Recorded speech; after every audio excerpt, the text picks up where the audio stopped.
Hello everybody, Rick Malava here. My nickname in the forums is CTB Ram, and this is the third in a series of video tutorials or workshops for KSP to demonstrate rendezvous and docking techniques. In the first video I covered doing a rendezvous to rescue, which is a mission in the new 0.24 release of KSP. In the second video I did a rendezvous from a higher orbit to a lower orbit with a docking. In the first video I did a launch to a lower orbit and then a home and transfer from a lower orbit to a higher orbit. So in this video we're going to show a launch directly to rendezvous using the mechjeb auto ascent feature and the rendezvous to launch to rendezvous function of that mode. So once again, I've got my Gemini capsule here, and I already have two targets up in orbit, one at 100 kilometers and one at 200 kilometers. So for this one, we're going to launch to 100 kilometers orbit, and we're going to dock. Now, in order to rendezvous with a target, let me first go out here and pull some of this stuff out of the way. Let's get rid of some of this clutter.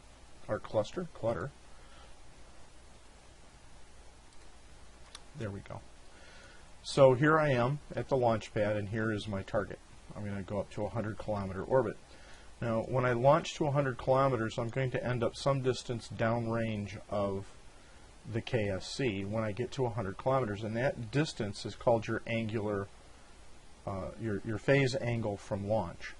And it's going to vary for different altitudes, right? Obviously, if I go to a higher altitude, I'm going to end up with a larger phase angle when I get to orbit. And the spaceship that you use, the launch profile that you take, how quickly you turn over to horizontal, there are a whole bunch of factors that are going to affect what this phase angle is. And in order to use mechjeb's automated feature, you need to know what that phase angle is before you start the launch. And the only way you can do that is to do at least one launch to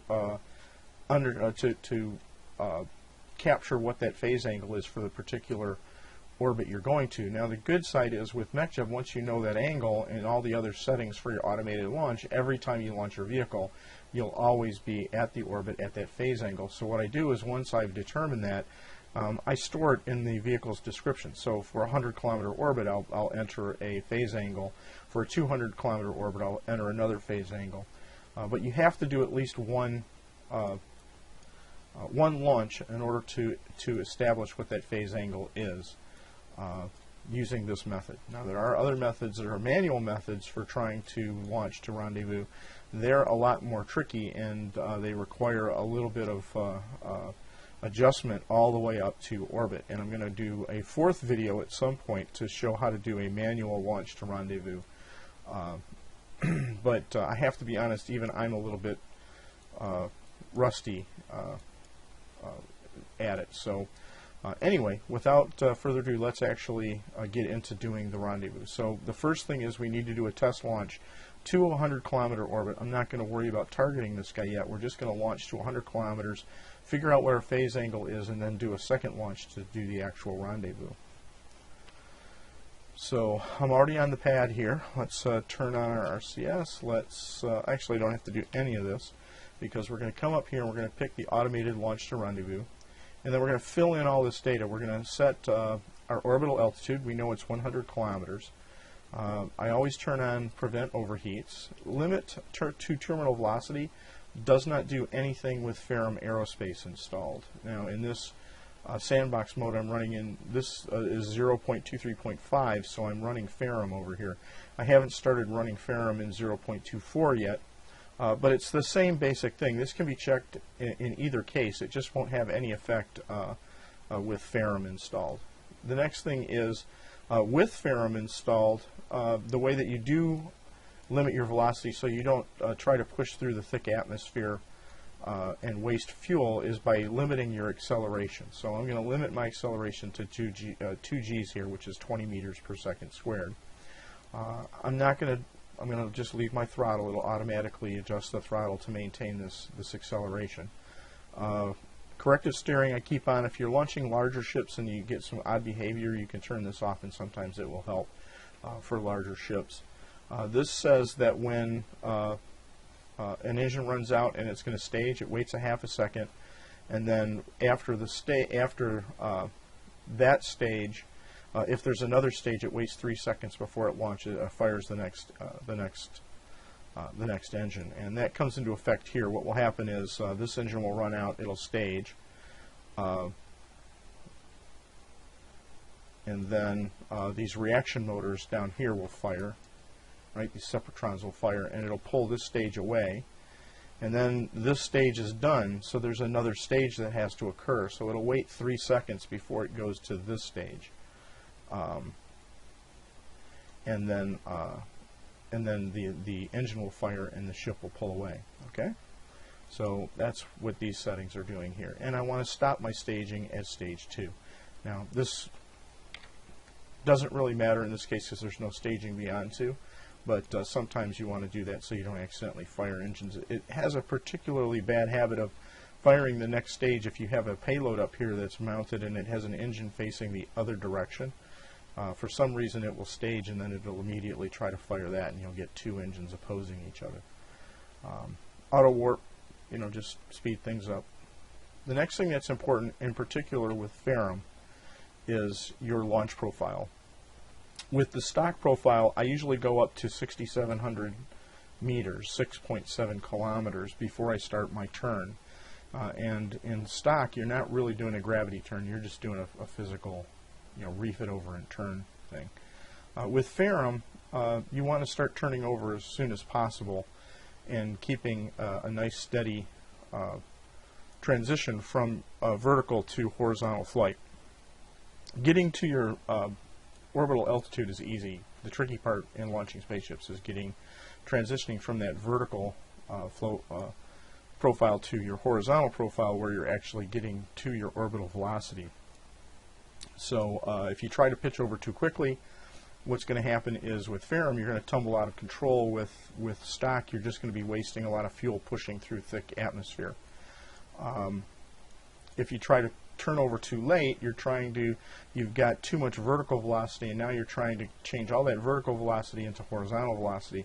So you wasted a lot of fuel getting up to high vertical velocities, which you now have to basically reduce to 0 and turn your ship over to gain horizontal velocity. And orbital velocity is about 2,300 kilometers.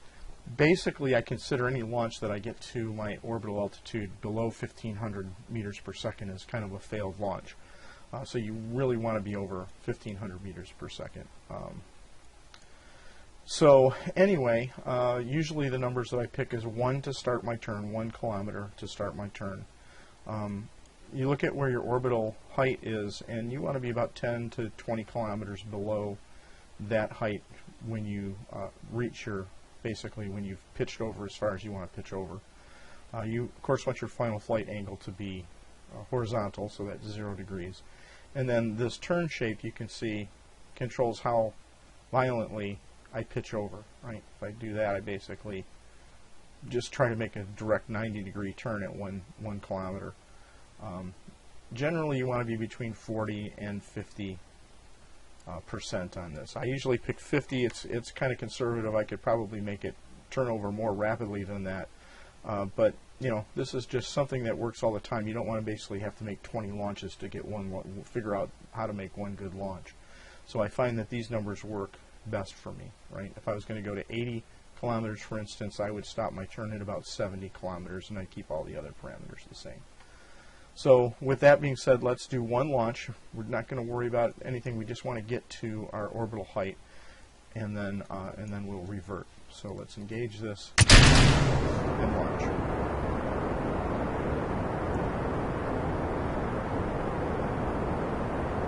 So it usually takes about 8 or 9 minutes to get all the way to an orbit. So I might fast forward through this in post-production. The process of just getting to orbit.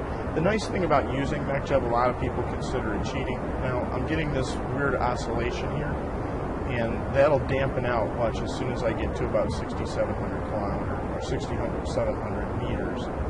You'll see that will start to slowly dampen out. Well, actually, it's making me a liar. it's going to go higher than that. But in any event, this is being controlled by something called a PID controller, and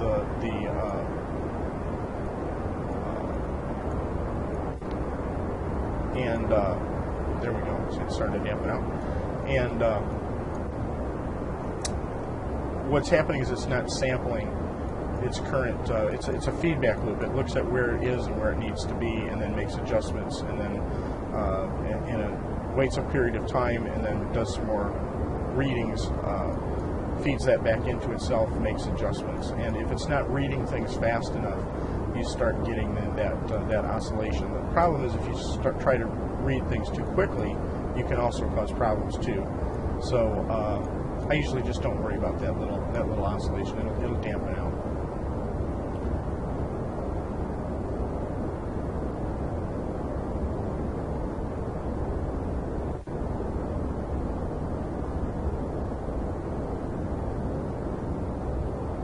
So I have some lights on here. Let's turn those on so we're not looking at a silhouette. And I can also come up here and maybe increase our ambient light a little bit so we can see the ship a little better. Okay. And the nice thing about doing this with mechjeb is I can turn off the interface and just enjoy the graphics. I don't have to worry about anything. And part of the fun of this game is there's the visual effects. You know, there's a lot of beauty to the visuals in this game, and if you're too concentrated on flying everything manually, you kind of miss out on some of the nicer stuff in the game. It's nice to be able to, you know, pose your camera here, get a couple of nice camera shots.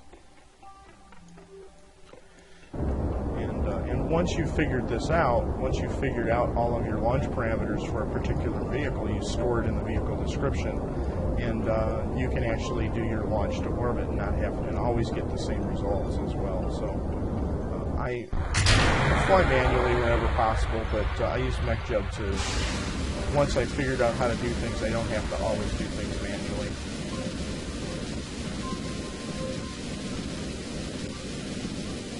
So at this point I know I'm high enough. With mechjeb, or with firm installed, as soon as you're over 39 kilometers, the atmospheric pressure is effectively zero, so you're safe to open things like solar panels and antennas. Let's get all this out of the way now. So I've done this before. Because this engine is so much less powerful than the first stage, it's going to calculate some of these numbers incorrectly. So I'm going to end up with an apoapsis slightly above 100 and a periapsis slightly below 100. But the key thing is at the point my engine stops burning, I'll be at 100 kilometer orbit, which is all that's important. We want to be at 100 kilometers when we rendezvous with our target. Right. So now you see, ultimately I'm going to end up at 100 and see what we end up with here. 103 kilometers and 97 kilometers effectively. But right now I'm at just a little over 100 kilometers. Right, see, these are down here. Now, just a little trick before we go on, if you do want to adjust your orbit a little bit, see the left side is 96 and the right is 103, and I'm at 100. If I make a radial burn here, if I bring this up and I burn radially in, right, which is the cyan circle here, if I burn radially in toward the planet, that's going to have the effect of raising anything on my left and lowering anything on my right. So, right, you see how the apoapsis is coming down. And why is it not, oh boy, okay, no problem, stay calm. I went way past, so now I'm high on the right and low on the left, so, or I've switched that, I'm high on the left and low on the right. So, I did this on purpose to demonstrate that if you make a burn radially out, it has the effect of lowering the left and raising the right. So, Let's make sure we're lined up here. I was basically off a key on the keyboard, so I'm pounding on the wrong key, wondering why it wouldn't stop accelerating. So what you want to do is get either one of these, your either apoapsis or periapsis, to basically come to the point you're at, and now you see I'm at 100 and I'm 99. So I'm pretty much at a 100-kilometer orbit here, right? Now if you ended up like 100 where you're at and you were still a little high on this side, now you would just do a normal either a retrograde or a prograde burn to adjust your periapsis. But that basically is how you can adjust the right and left side there. So anyway, as I've been yammering away here, let's actually, mechjeb has recorded the phase angle from where I launched to my final altitude. So if I escape out of here and I go back to the, or I revert back to launch, right? Now if I come out here and I select my target, let's get rid of this clutter again. So let's turn off the probes, and let's turn off the stations there, okay, or the limbs. And so here's my target, so we'll target it, right? And so we'll come back out to the pad. We'll pick this guy here, and you notice that it's already it's now pre-filled in this value down here, 24.52 roughly degrees. That's the angle that it last recorded going up to this altitude of 100 kilometers, right? So we come out here, and if you draw an imaginary line through to the center of the planet and then came out 25 degrees, that's about where I would be when I reach my orbital height of 100 kilometers. So what it's going to do now is it's going to wait for the target vessel to get about 25, that phase angle behind me before it starts to launch. And the idea is by the time it gets to here, I will be at the same point and we'll rendezvous. So now that it knows that number and it automatically calculates it, I'm all ready to go. All I have to do is say launch to rendezvous and come back out here and say engage. And what it will do is it will start a countdown, and it'll warp that countdown, right? And it'll warp the ship until it's about 25 degrees or 24.5 degrees behind me. Right? When it gets to the last 12 or 11 seconds, it counts down in normal time, and then when it gets to the last second, it'll count off in milliseconds and actually do the launch. I'm not doing anything right now. It's basically flying itself. So turn the lights on. We can actually sit back and enjoy the launch. So mechjeb is going to handle everything for us. So we should get that oscillation occurring again.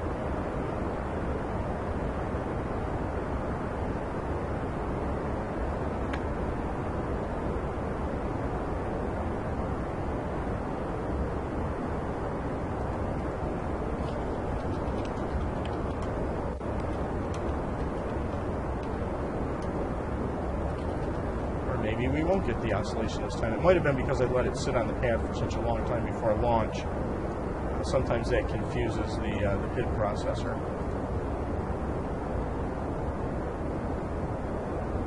Yeah, it doesn't look like we're going to get that oscillation at all this time.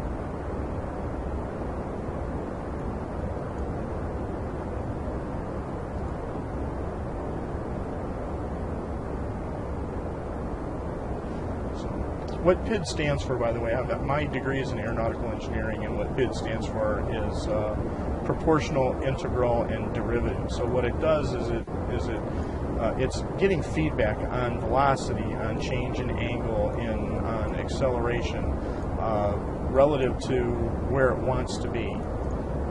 And so what it's doing is it'll make an adjustment, and it figures out, based on the amount of the adjustment, the proportional change that that's making in the actual readings that it's taking from the ship the next time around. It's a feedback loop. It also takes those values and it plugs it in and tries to integrate, sum up the sum of the changes that are happening, and then it also goes in and it takes and tries to calculate how the slope is changing, which is the derivative of the inputs. And then it takes all three of those calculations and it uses them to feed back into how the next set of calculations. And then it, once again, it looks at the proportional changes, the integral changes, and the derivative changes, and it uses that information to make the adjustments for the next iteration through the loop. And what's happening when we're seeing that oscillation is the rate that you're going and you're iterating through, how fast you're looking at where am I at right now relative to where I want to be, what is the proportional changes that are happening, the derivative and the integral changes, and then it feeds that back into and tries to make corrections, and then it waits a period of time and does it again. Well, the rate that you're making those changes affects how your rocket is, how quickly you respond. So if you make the readings too quickly, you're going to be trying to correct before things have a chance to occur. If you're waiting too long in between making those adjustments, you run into problems where you see the oscillation occurring. It was like it would look at where it is, it would calculate what changes it needed to make, and in the time it was waiting to take the next reading, it was actually going past where it wanted to be. So then now it had to correct back the opposite direction. So in that case, you'd want to reduce the time between your when you're that loop that's occurring, where it's the feedback loop that's occurring there. So I'm kind of distracted here. There's some stuff going on in the background. The TV's blaring, and so I'm trying to find my words. And I haven't actually done actual control system work in a long time. But that's the gist of it. So at this point, I know I'm high enough where I don't need that. I can also come out of this mode. I can turn that off to get it out of the way. And I'm guessing if I look around here, yeah, if I look around here, I should see my target somewhere. There it is below me. So there we go. We've launched to within 1.5 kilometers of the target while I was yammering about PID controllers the whole time. So now it's just a normal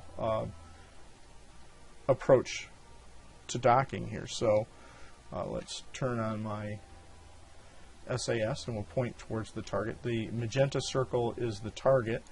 The little set of wings with the little human head at the top is your bearing, and then this is my retrograde marker, which is telling me that I'm currently moving away from the target. Right? I'm getting farther away from it. So if I make a burn towards the target, that retrograde marker will be pushed away from my bearing marker, and the prograde marker will come back in from the other side and be pulled towards the bearing marker. Right? So if I effectively lead the target a little bit, I can pull that bearing marker onto the target's prograde marker. Right? And when they're lined up, now I'm moving towards the target, I'm pointing towards the target. And I'm moving at it at 24 meters per second. Right.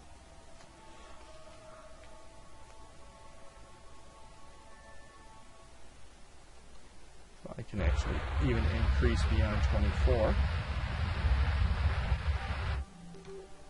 Okay, so now we're really blazing in towards the target here, so I'm going to turn away. And I'm going to reduce this by burning retrograde.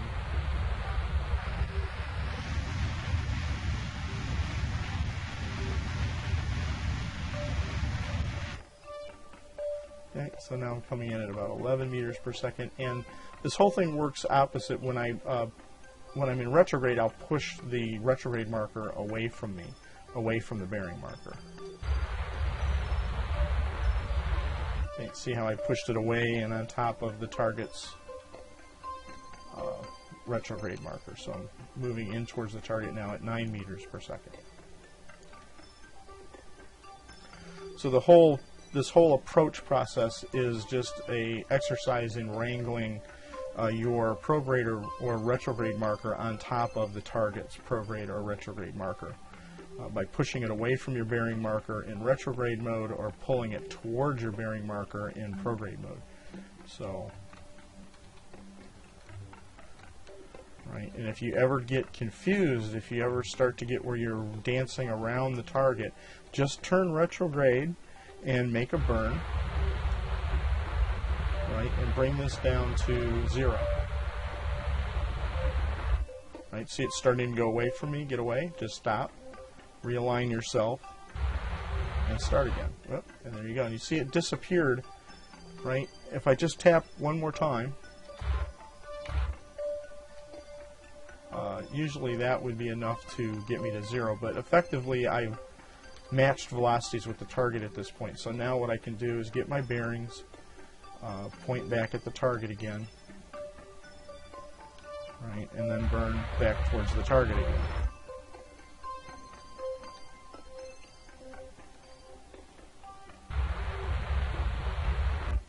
Right, see I'm pulling that prograde vector towards my bearing vector until I get it all lined up.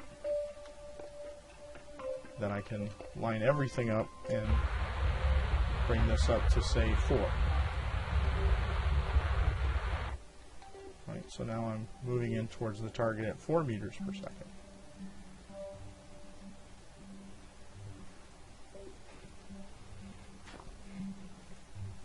So at 4 meters per second, 400 meters from the target, that's 100 seconds. 200 meters from the target, it's going to be 50 seconds to intercept.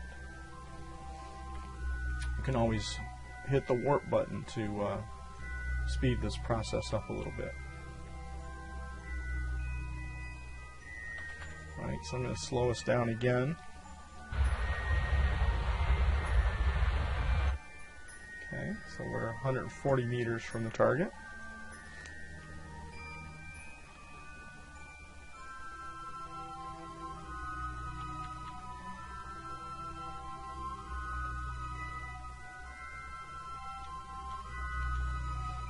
Okay, there we are. We're about 50 meters from the target now, so I'll slow us down some more.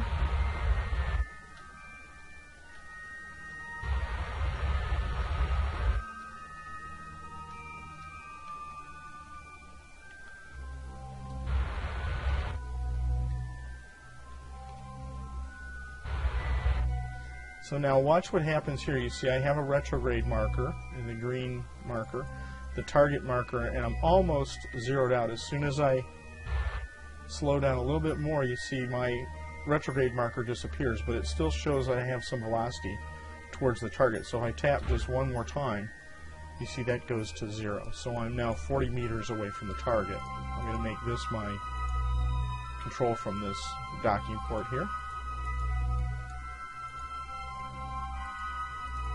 Okay, and then I'm going to switch over to my target ship because now I'm just sitting 40 meters away from it in space, so I don't have to panic or anything.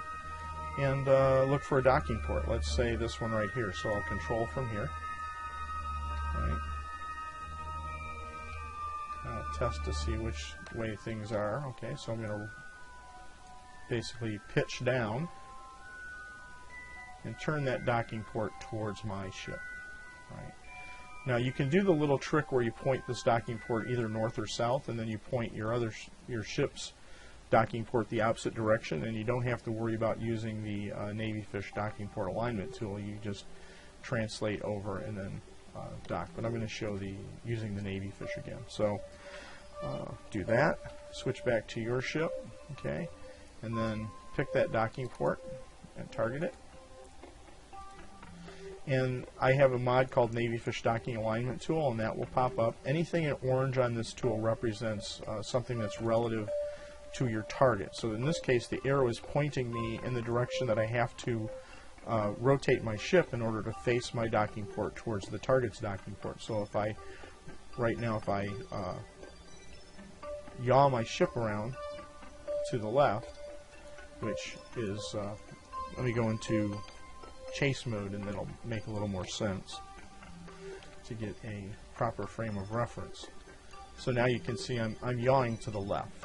Okay, and what I'm doing is now you see this big orange circle, and that represents the target's docking port. My docking port is at the center of these white lines, so if I bring the target's docking port so that it's at the center of the lines, that means that my docking port is now aligned with its docking port. Okay, the green lines represent where the target docking port is relative to me at the center. So right now it's saying the docking port is slightly to my left and slightly below me. What I'm going to do is turn on my RCS and make those distances a little bit more exaggerated. So, but before I do that, yaw, which I'm doing right now, as you can see, is twisting my spaceship left and right. Pitch is twisting my spaceship up and down. Okay, so we're going to break this down into little steps here. First, I'm going to align my ship, and I'm doing the pitch and yaw with the A, S, W, and D keys, right? And once I get my port lined up with the target's docking port, I don't have to use my left hand anymore. Now what I want to do is I just want to move my ship or translate left or right, left, up or down, and you control that with the 4 keys J, K, L, and I, which is your right hand. So I don't have to use my left hand at all anymore. All I have to do now is turn on my RCS, and then what I'm going to do is I'm going to go the opposite direction that I need to go. Right, it's telling me the docking port is up and to my left, and what I'm doing is I'm going down and to my right.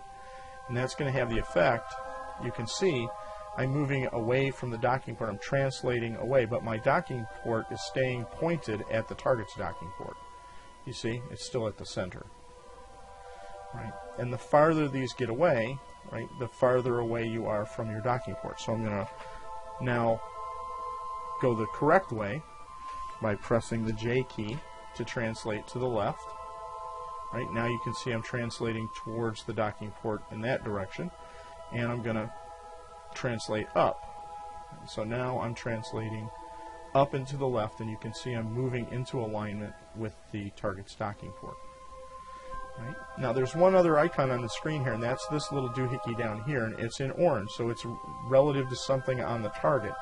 I put a green and a red light at the top of the docking port and the bottom of the docking port. So right now it's saying that the top of my docking port is aligned with the bottom of the target's docking port because it's down here. If I hit my roll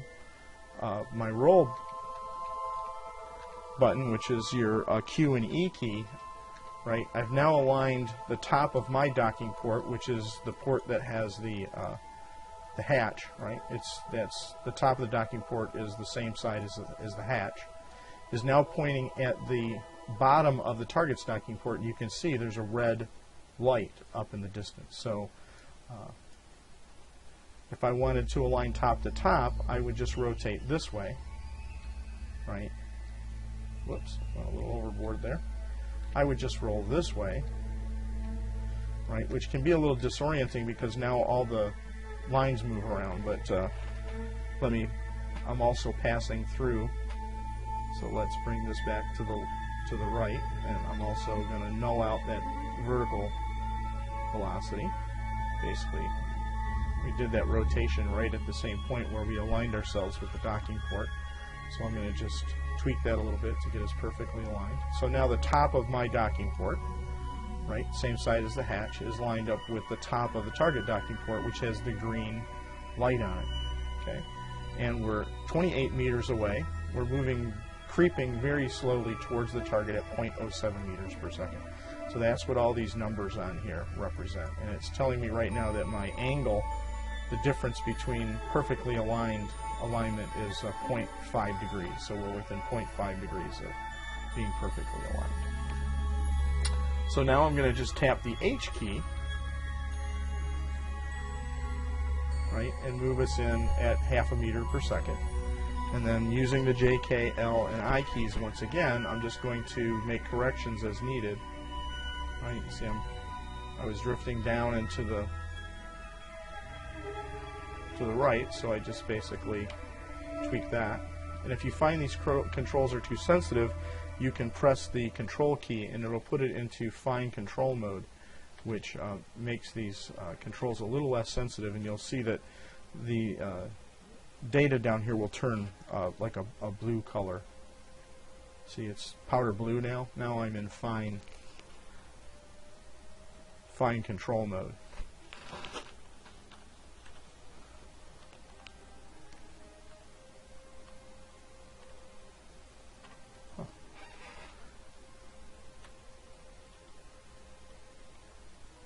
Okay, I'm going to back off a little bit on the closure rate there, back to 0.2.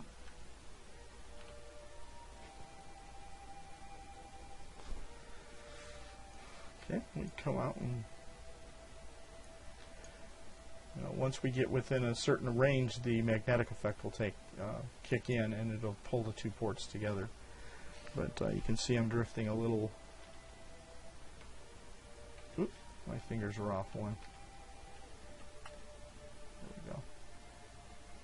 Got to be careful. If you take your left hand off the screen, off the keys, you can get out of whack here. So I'm just making minor adjustments.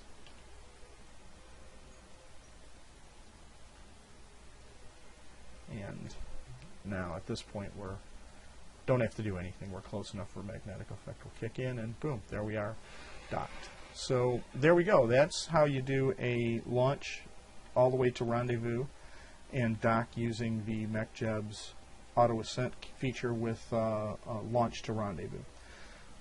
Thanks for watching, guys, and like I said, I'll probably be doing one more video, so this is before videos, and in that one I will do a manual launch to rendezvous, but I need to kind of work on that myself to get it consistent, and then I'll be ready to post a video on that. So I hope you found this helpful, and have fun playing Kerbal Space Program.